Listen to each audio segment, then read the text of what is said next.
Aleijados, mas amados. Gênesis capítulo 1, versículo 26 relata que Deus fez o homem à sua imagem e semelhança e o abençoou. Porém, o homem cedeu ao pecado e o pecado o deformou. Quando do final da criação, Deus contemplara tudo o que havia criado e viu que tudo era muito bom. Não bom, muito bom. Deus nos criou à sua imagem e semelhança, mas devido ao pecado fomos deformados, nos tornamos aleijados. Mas Deus não desistiu do homem. Deus não desistiu nem de mim e nem de você. Ele escolheu nos amar. Ele elaborou um plano perfeito para que fôssemos restaurados. Mas antes de prosseguirmos com o nosso estudo, pedimos a você que ainda não é inscrito em nosso canal que se inscreva e ative o sininho para receber nossas notificações. Deixe o seu like, faça o seu comentário e compartilhe este estudo com outras pessoas. Acesse nossas redes sociais e tenha acesso a diversos materiais de forma simples e gratuita. Nosso interesse é que você cresça no conhecimento da palavra e na sua intimidade com o Senhor. Hoje estaremos lendo e estudando o livro de 2 Samuel, capítulo 9. E o tema do nosso estudo de hoje é Aleijados, mas amados. E assim diz a palavra. Certa ocasião, Davi questionou a si mesmo: será que alguma pessoa da família de Saul ainda vive? Se houver, eu gostaria muito de encontrá-la e fazer algo de bom por essa pessoa, em memória da minha amizade por Jonatas.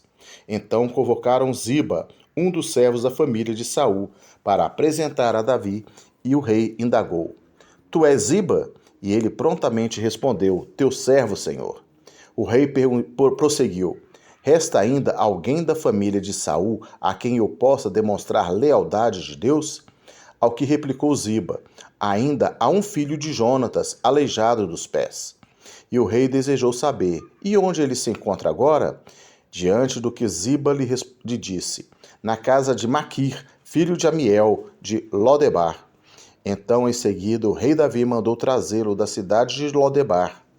Então, Mefibosete, filho de Jonatas, neto de Saul, veio à presença de Davi, e se prostrou com o rosto em terra, e fez-lhe reverência. Davi o chamou pelo nome: Mefibosete? E ele prontamente respondeu ao rei: Eis aqui teu servo, senhor. Então Davi o tranquilizou, dizendo: Não temas, porquanto chamei para lhe demonstrar bondade. Por amor a Jonatas, teu pai, meu amigo, restituirei todas as terras de Saul, pai de teu pai, e tu sempre haverás de comer à minha mesa. Então Mefibosete lhe fez reverência e declarou: Ó Senhor, quem é este teu servo para dares tua preciosa atenção? Vale tanto quanto a um cachorro morto. Imediatamente Davi chamou Ziba, servo de Saul, e ordenou: Dá ao filho de teu senhor tudo o que pertencia a Saul e a toda a sua família. Tu cultivarás a terra com teus filhos e servos, e colherás dos frutos, para que o filho de teu senhor tenha alimento para comer. Mas Mefibosete, filho de teu senhor, comerá sempre à minha mesa. Ziba tinha 15 filhos e 20 servos. Ziba respondeu ao rei: O teu servo fará tudo o que o rei, meu senhor, ordenou. E o rei acrescentou: Mefibosete passará a comer à minha mesa como um dos filhos do rei. E Mefibosete tinha um filho pequeno chamado Mica, e todos quantos moravam na casa de Ziba eram servos de Mefibosete. Assim, Mefibosete, que era deficiente dos 2 pés, passou a morar em Jerusalém e todos os dias fazia suas refeições em companhia do rei, partilhando da mesma mesa. Este é um dos textos mais maravilhosos da Bíblia. Como o Senhor fala comigo através dele, e peço que ele também fale ao seu coração. Davi estava em seu palácio, ele era o rei de todo Israel. Imagine o seu palácio, o luxo, o conforto, a fartura. Imagine-se como filho desse rei, acesso à melhor educação, ter dinheiro e todos os luxos. No capítulo 8 de 2 Samuel, no versículo 18, vimos que os filhos de Davi eram sacerdotes e ministros de Estado, ou seja, além de todas as regalias que tinham como príncipes, foi delegado a eles autoridade. Nada mal ser filho do rei Davi, não é mesmo? Um dia no seu palácio, Davi se lembrou da aliança que fizera com seu amigo, o príncipe Jonatas, filho de Saul. Jonatas havia sido seu melhor amigo. Leia 1 Samuel, capítulo 20. Ele então convocou Ziba, um dos servos da família de Saul, e através de Ziba soube que Mefibosete, filho de Jonatas, ainda estava vivo. Nesta época, Mefibosete tinha entre 17 e 20 anos, e Davi governava sobre todo Israel há cerca de 12 anos. Foi relatado a Davi que Mefibosete era aleijado e morava de favor na casa de Maquir. Davi convocou Mefibosete à sua presença.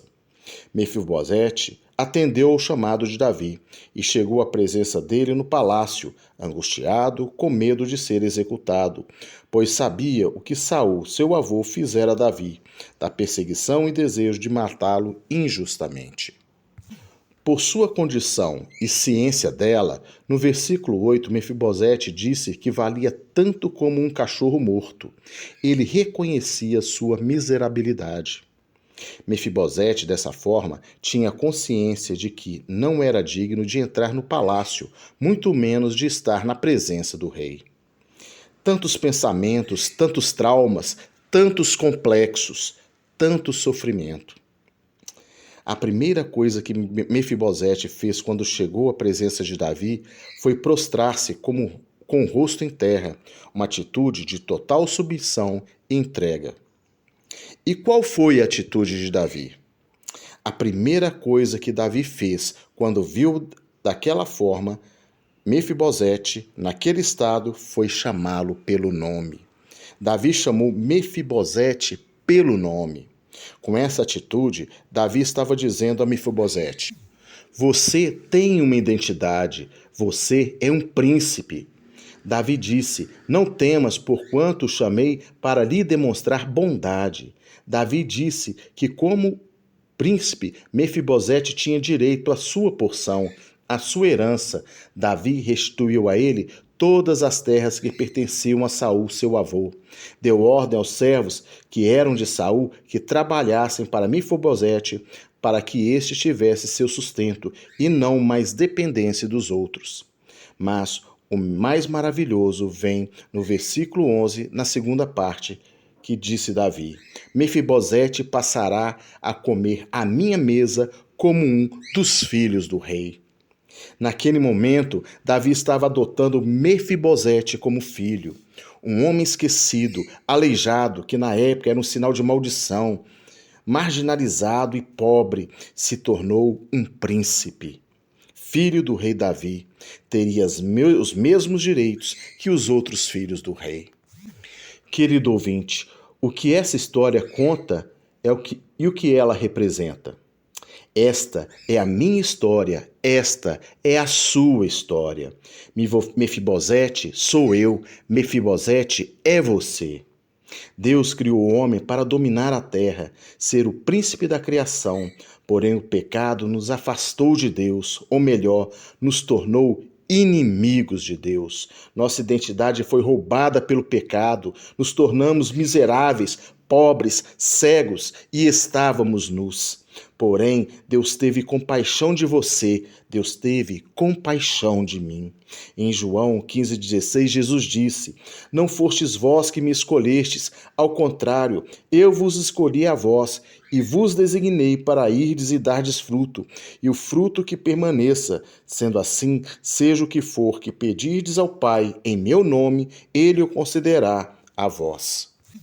Em Jeremias, capítulo 31, versículo 3, a segunda parte, o Senhor diz: com amor eterno te amei, com amor leal a atraí para mim mesmo.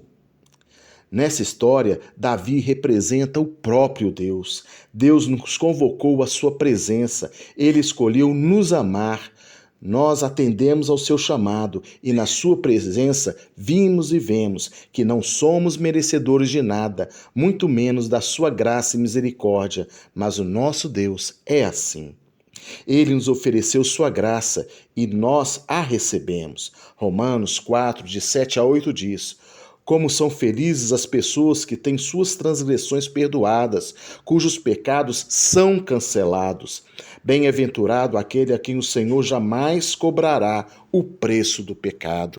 Através do sacrifício de Jesus na cruz por nós, foi possível obter essa graça. Romanos 4,25 nos informa: ele foi entregue à morte para pagar todos os nossos pecados e ressuscitado para a nossa completa justificação. Jesus morreu por nossos pecados, transgressões e iniquidades, e ressuscitou. E através disso, quando aceitamos o sacrifício dele na cruz, reconhecendo que era eu, que era você para estar naquela cruz, mas que o Cordeiro Santo de Deus assumiu o nosso lugar, somos declarados justos. Tudo que o pecado que estava em nós recaiu sobre ele. Ah, como não amar Jesus? Como não amar esse Deus que não poupou o seu próprio Filho por nós? Mas não para por aí. Romanos 5,11 diz: e ainda mais, se nos gloriamos também em Deus por nosso Senhor Jesus Cristo, por intermédio de quem recebemos agora completa reconciliação. Livres do pecado, fomos reconciliados com Deus. De inimigos, voltamos a ser amigos de Deus. Mas Deus foi ainda além. Ele não se contentou em ser apenas nosso amigo. Vejamos o que nos diz a palavra em Romanos 8,17. O próprio Espírito testemunha ao nosso espírito que somos filhos de Deus. Se somos filhos, então também somos herdeiros, herdeiros de Deus e co-herdeiros com Cristo. Se realmente dos seus sofrimentos, para que, da mesma maneira, participemos da sua glória. Aleluia! Ele nos fez seus filhos e co-herdeiros com Cristo.